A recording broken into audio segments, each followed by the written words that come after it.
விருதுநகர் மாவட்டம் காரியாபட்டி அருகே திருமணத்திற்கு மறுத்த பெண்ணின் தாய் வெட்டி கொலை செய்யப்பட்ட சம்பவம் அப்பகுதியில் அதிர்ச்சியை ஏற்படுத்தியிருக்கிறது. கூடுதல் விவரங்களோடு இணைகிறார் செய்தியாளர் அருண்குமார்.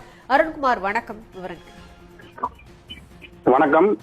விருதுநகர் மாவட்டம் காரியாபட்டி அருகே கல்குறிச்சி மருத்துவர் தெருவை சேர்ந்த முத்துக்குமாரின் மகள் வர்ஷா. இவர் நர்சிங் படித்து வருகிறார். இவருக்கும் முத்துக்குமாரின் அக்கா மகளான யுவராஜுக்கும் கடந்த 2 மாதங்களுக்கு முன்பு குடும்பத்தினர் முன்னிலையில் நிச்சயதார்த்தம் நடைபெற்றதாக கூறப்படுகிறது.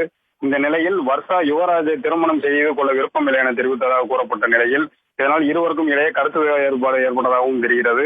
இந்த நிலையில் இன்று காலை வர்ஷா தனது வீட்டின் முன்பு துணி துவைத்துக் கொண்டிருந்த போது அருவாளுடன் அங்கு வந்த யுவராஜா திடீரென அவரை சராமரியாக வெட்டியதாக கூறப்படுகிறது. இந்த நிலையில் வர்ஷா பலத்த காயமடைந்து ரத்த வெள்ளத்தில் கீழே விழுந்தார். அந்த நேரத்தில் மருத்துவமனையில் சென்றுவிட்டு வீடு திரும்பிய வர்ஷாவின் தாயார் விநாயக ஜோதி என்பவர் மகளை காப்பாற்ற முயன்ற போது யுவராஜாவை அவரையும் அருவாளால் வெட்டியதாக கூறப்படுகிறது. இதனால் விநாயக ஜோதி சம்பவ இடத்திலே பரிதாபமாக உயிரிழந்தார். பலத்த காயமடைந்து வர்ஷாவை அக்கம் பக்கத்தினர் மீட்டு 108 ஆம்புலன்ஸ் மூலம் சிகிச்சைக்காக விருதுநகர் அரசு மருத்துவமனைக்கு அனுப்பி வைத்தனர்.